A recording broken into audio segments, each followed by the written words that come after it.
Kitchen સિરીઝમાં આજે આપણે આણંદનું પ્રખ્યાત સ્ટ્રીટ ફૂડ પ્રોટીનથી ભરપૂર અને ખૂબ સ્વાદિષ્ટ યંગસ્ટરમાં પ્રખ્યાત એક જ વાનગીમાં પેટ ભરાઈ જાય ને તેવો હેલ્ધી મગ પુલાવ બનાવશું.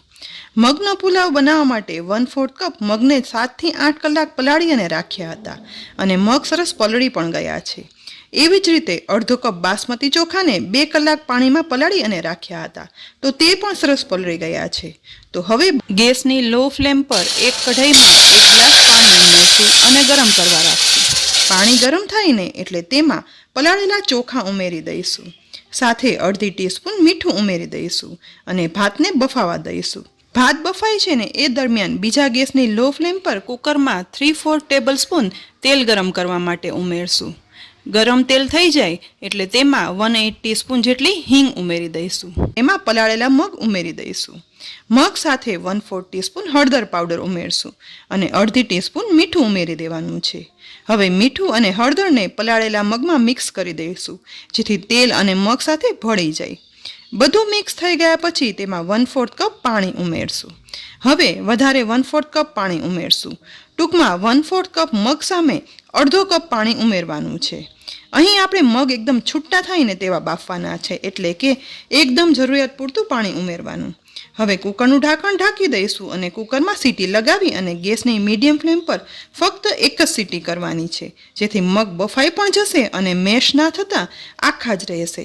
એટલે કે મગ પુલાવમાં મગ બાફેલા છતાં આખા રહેવા ખૂબ જરૂરી છે. મગ અને ભાત બફાય છે ને એ દરમિયાન આપણે સ્વાદિષ્ટ મગ પુલાવમાં બનાવવામાં વપરાતી એક ખાસ પ્રકારની ચટણી બનાવી લઈએ. જેના માટે મિક્સરના જારમાં 5 થી 6 કળી ફોલેલી લસણની ઉમેરી દઈશું. સાથે 1 ઇંચ આદુના ટુકડા પણ ઉમેરી દઈશું. હવે જારનું ઢાંકણ ઢાંકી પહેલાં બંનેને પીસી લેવાના છે. પીસ્યા પછી પીસાયેલા આદુ મરચાંમાં 1 ટીસ્પૂન કાશ્મીરી લાલ મરચું પાવડર ઉમેરશું અને અડધી ટીસ્પૂન મીઠું ઉમેરી દઈશું. સાથે 1/8 કપ જેટલું પાણી ઉમેરી દેવાનું છે. હવે ફરી જારનું ઢાંકણ ઢાંકી બધું પીસી લેવાનું છે. પીસ્યા પછી બનેલી આદુ લસણની આ સ્વાદિષ્ટ ચટણી આપણે એક બાઉલમાં કાઢી લઈશું. લસણ આદુની આ સ્વાદિષ્ટ ચટણીથી આ એક અનોખો અને સ્વાદિષ્ટ મગ પુલાવ બનાવી અને તૈયાર કરે છે. ચટણી બનાવીને એ દરમિયાન બીજી સાઈડ ચોખા બફાઈ ગયા છે તો ચમચામાં ભાત લઈ અને ચેક કરશું. લગભગ 90% જેવા ભાત બફાઈ ગયા છે અને હવે વધારે ભાત બાફવાની જરૂર પણ નથી. હવે તુરંત જ હોલવાળી ચાળણીમાં આ બાફેલા ભાત ઉમેરી દઈશું. બધા જ ભાત ઉમેરાઈ જાય ને એટલે ઉપરથી ઠંડુ પાણી 1 ગ્લાસ ઉમેરી દઈશું જેથી ભાતમાંથી વરાળ નીકળી જાય અને તે વધારે બફાઈ ન જાય અને દાણે દાણો છૂટો રહે. હવે ભાતને નિતારી પણ લઈશું. આ રીતે ઓસાવેલા ભાતમાં દાણે દાણો છૂટો બન્યો છે. ભાતને ઓસાવ્યા ને એ દરમિયાન બીજી સાઈડ કુકરમાં સીટી વાગ્યા પછી ઠંડા થયેલા કુકરને પણ ખોલી અને જોઈ લેવાનું છે. મગ બફાઈ પણ ગયા છે અને પાણી પણ એકદમ માપનું થયું અને મગનો દાણે દાણો છૂટો રહ્યો છે. જો મગ છે આ રીતે કુકરમાં છૂટા બનાવતા ના ફાવે ને તો કઢાઈમાં પાણી ઉકાળી અને તેમાં મગ છૂટા બાફી શકાય છે અને પછી ઓસાવી લેવાના તો પણ આવા છૂટા મગ તૈયાર થઈ જશે. હવે આપણે અનોખી રીતે બનતા મગ પુલાવ વઘારીએ. તેના માટે ગેસની લો ફ્લેમ પર એક પેનમાં 1.5 ટેબલ સ્પૂન તેલ ગરમ કરવા માટે ઉમેરશું. માત્ર અડધી મિનિટમાં તેલ ગરમ થાય ને એટલે તેમાં એક નાની સાઈઝની ડુંગળીના ઝીણા સમારેલા ટુકડા ઉમેરી દેવાના છે.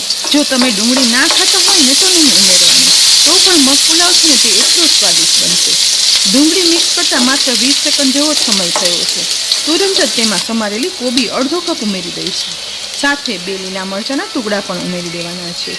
એક મીડિયમ સાઇઝના ટમેટાના ઝીણા ટુકડા પણ ઉમેરી દઈશું. બધું હલાવી અને ગેસની મીડિયમ ફ્લેમ પર સાતળશું જેથી ઉમેરેલા શાક છે ને તુરંત જ અધકચરા ચડી જાય. કોઈ પણ વધારાના મોંઘા શાકભાજી વગર રેગ્યુલર શાક અને મગમાંથી બનતો આ પુલાવ સ્વાદિષ્ટની સાથે હેલ્ધી પણ એટલો જ બને છે. માટે જ આણંદમાં યંગસ્ટર અને સ્ટુડન્ટમાં એટલો ફેમસ છે.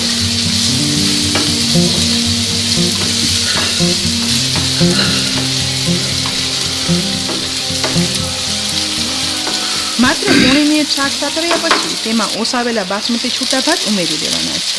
ભાત ઉમેરાઈ જાય ને એટલે બાફેલા છૂટા મગમાંથી પોણા ભાગના મગ છે ને તે આ ભાતમાં ઉમેરી દઈશું. હવે મસાલા પણ કરી લઈએ. જેમાં પહેલાં 1/4 ટીસ્પૂન હળદર પાવડર ઉમેરશું. અડધી ટીસ્પૂન કિચન કિંગ મસાલો ઉમેરવાનો છે. આ મસાલો ગરમ મસાલા જેટલો સ્ટ્રોંગ નથી હોતો પણ પુલાવને તે અનોખો અને વધુ સ્વાદિષ્ટ બનાવે છે. સાથે બનાવેલી આદુ લસણની તીખી લાલ ચટણીમાંથી 2 ટેબલ સ્પૂન જેટલી ચટણી આ પુલાવમાં ઉમેરી દેવાની છે. હવે સ્વાદ પ્રમાણે ચાખી અને મીઠું ઉમેરશું કારણ કે મગ અને ભાત બંને બાફવામાં અને ચટણીમાં પણ આપણે મીઠું ઉમેરેલું છે. જો અહીં મીઠું એકદમ માપનું લાગે ને તો નહીં ઉમેરવાનું. બધું ઉમેરાઈ ગયા પછી એકદમ હળવે હાથે ગેસની લો ફ્લેમ પર બધું મિક્સ કરવાનું છે, જેથી મસાલા, શાક, મગ અને ભાત બધું મિક્સ થઈ જાય. કોઈ પણ જાતના મોંઘા શાકભાજી, અલગ નવીન મસાલા વગર બનતો આ સ્વાદિષ્ટ અને હેલ્ધી અનોખો મગ પુલાવ એક વખત બનાવી અને ચાખશો ને તો તમને થશે કે સાચે જ આ વાનગી તો રેગ્યુલર બનાવી અને ઉપયોગમાં લેવા જેવી છે. બધું મિક્સ થઈ ગયું છે. લસણ આદુની ચટણી બનાવવામાં આપણે કાશ્મીરી લાલ મરચું વાપર્યું હતું, તો હવે તીખાસ માટે અડધી ટીસ્પૂન તીખું લાલ મરચું પણ ઉમેરી દઈશું.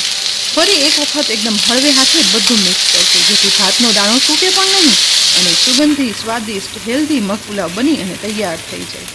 તો મગ પુલાવને કોથમીર વડે હવે છેલ્લે ગાર્નિશ પણ કરી લેવાનો છે. ગરમા ગરમ મગ પુલાવ સવારના નાસ્તામાં બનાવી ચા સાથે પીરસો કે લંચ બોક્સમાં આપો કે પછી બપોરે કે સાંજે પાપડ અને દહીં સાથે ગમે તેની સાથે આ મગ પુલાવ તો ભાવશે જ ભાવશે. તો ફ્રેન્ડ્સ, આજે ખૂબ જ હેલ્ધી અને સ્વાદિષ્ટ મગ પુલાવ જરૂરથી બનાવજો.